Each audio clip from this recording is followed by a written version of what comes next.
Who taught you how to sit? I'm guessing nobody. You probably just figured out how to do it by trial and error when you were a baby. You learned how to stay upright and eventually not fall over while resting on your butt. That was a major milestone when you were 8 months old, but you haven't been given much credit for it later in life, have you? Unfortunately, it's later in life that you're going to need to be good at it, because chances are you are going to be spending multiple hours a day staring at a computer screen. It is time you learned how to sit properly. Our bodies are built to deal with the vertical load of gravity, but at the same time are inherently lazy when it comes to holding everything up properly. We have a tendency to get engrossed in what is visually in front of us with little regard to how we have positioned our bodies to allow our eyes to see what we want to see. Your brain has a head-righting reflex that tries to keep your head looking straight forward in the easiest way possible.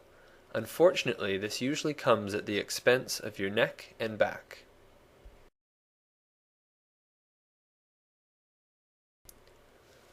The goal of sitting properly is to effectively vertically stack your torso and head on top of your pelvis and hips in a nice gentle S-curve. The odds of you doing this properly are stacked against you for a few reasons. First, most people have 1, 2, or 3 of the following: forward head posture, an overly braced lower torso, and/or really flexible or really stiff hips. Second, most chairs are not designed very ergonomically and promote slouching more than support. Finally, life just gets in the way of your awareness of gravity and posture, and you sit the way your body takes you.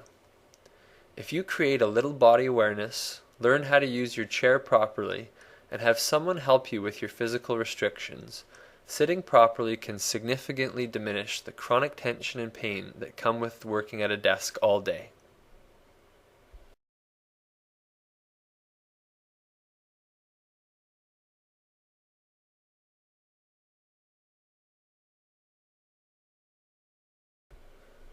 The first place to start is to learn how to get your pelvis on top of your hips, not behind them or in front of them. Some people sit on their tailbone all day, while others tend to sit on their upper legs.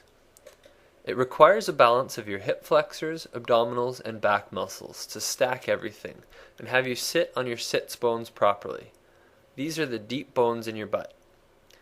The sits bones should be back on the chair and spread wide apart to create a stable base, not tucked underneath you and together. This position of your pelvis is very important because it sets the foundation of the natural S-curve of your spine above.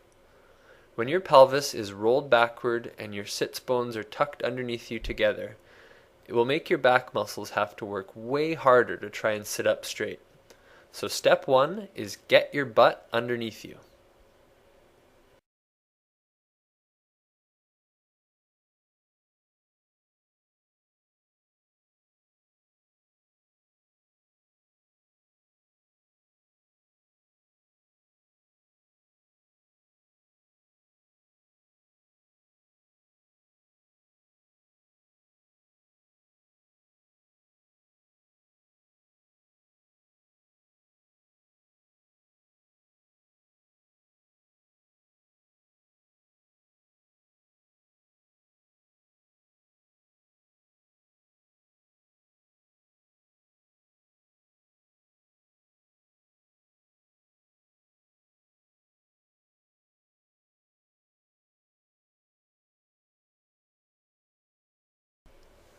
Step 2 is to get your torso over top of your pelvis without lurching it forwards, leaning it backwards, or slouching it downward.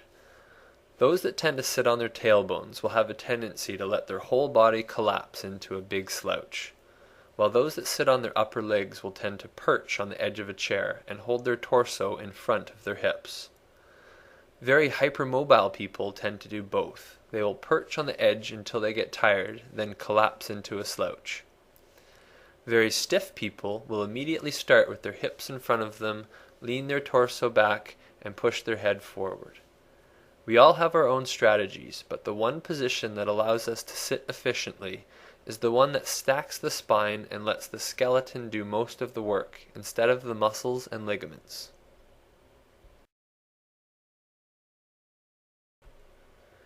Creating awareness of your torso position is typically the hardest for most people, because you rarely think about what your mid-lower back is doing.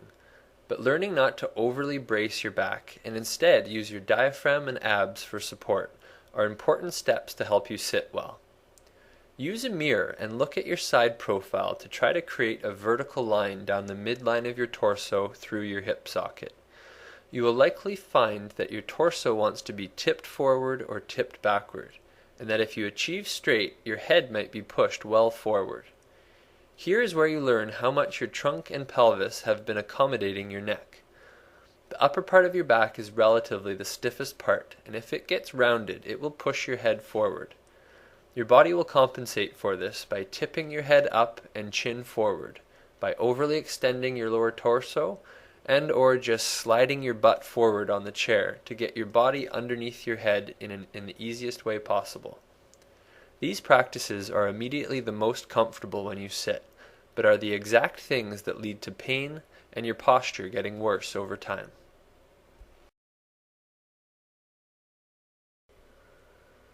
Your upper back doesn't move that much, so when you try to lift your head and chest up, it should be a subtle, gentle movement that elongates your upper spine instead of leans you backward. It should be a movement that doesn't negatively alter the positions you have found with your torso and pelvis below. When you effectively get your pelvis on your hips, your torso on your pelvis, and your head on your torso, it will look great, but might feel challenging to hold. The muscles you feel working are the ones you need to strengthen, and just sitting properly can strengthen them. People that tend to sit back on their tailbones will have to learn to use their hip flexors and low abs to hold their pelvis forward over top of their hips. People that sit on their upper legs have to learn to let their back go and draw their rib cage backward over top of the hips, and use their back together with their abs instead of in place of. Many people have to learn to do both.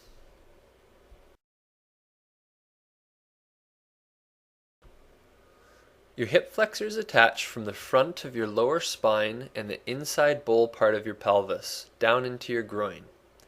To use them effectively for sitting, it will feel like you are using your lower stomach muscles.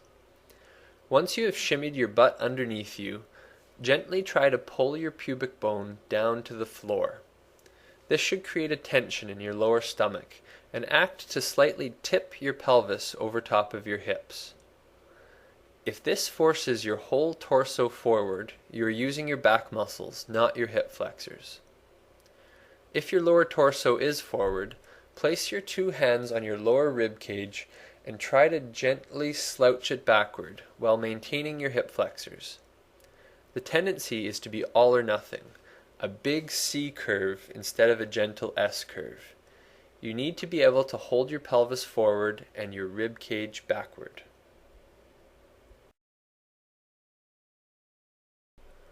Chairs can either make sitting well easier or harder. If you are really tall or really short, chairs are not made for you, so learning how to use them is that much more important. Ideally, a chair is high enough for your knees to end up slightly below your hips, or a hip angle of about 90 degrees. It should also be small enough that your feet rest flat on the floor and you can sit back against the backrest without the seat pan pressing into your upper calves. If your thighs are quite short, you should buy a smaller chair, or place an additional back support on the backrest behind you. On adjustable chairs, there are typically two levers on the side. One adjusts the height of the chair, and the other affects the angle of the seat pan and the backrest. You want to have the backrest angled forward enough that when you sit back on it, it supports your torso in a position that is relatively over top of your hips, not well behind it. If you have a significant head-forward posture, sitting with your torso more vertical will feel like you are leaning forwards. But it is just your head that is forward, so use a mirror if you can to see that what you feel and reality might be two different things. Your body will naturally slide your hips forward on the chair and want your torso to lean backwards to accommodate your head. Don't let it. Keep your butt underneath you, your torso supported vertically by the chair, and focus on elongating your neck and head upwards, not backwards. If you set your chair up well, it will allow the lumbar support and the backrest to support your torso for you, so you can make sitting a relatively passive process for your back. Sitting poorly for 8 hours a day can be harder on your body than a contact sport, so learn to sit back in your chair and let it do most of the work. Your job is to simply maintain some awareness of gravity and reposition yourself every 15 minutes or so.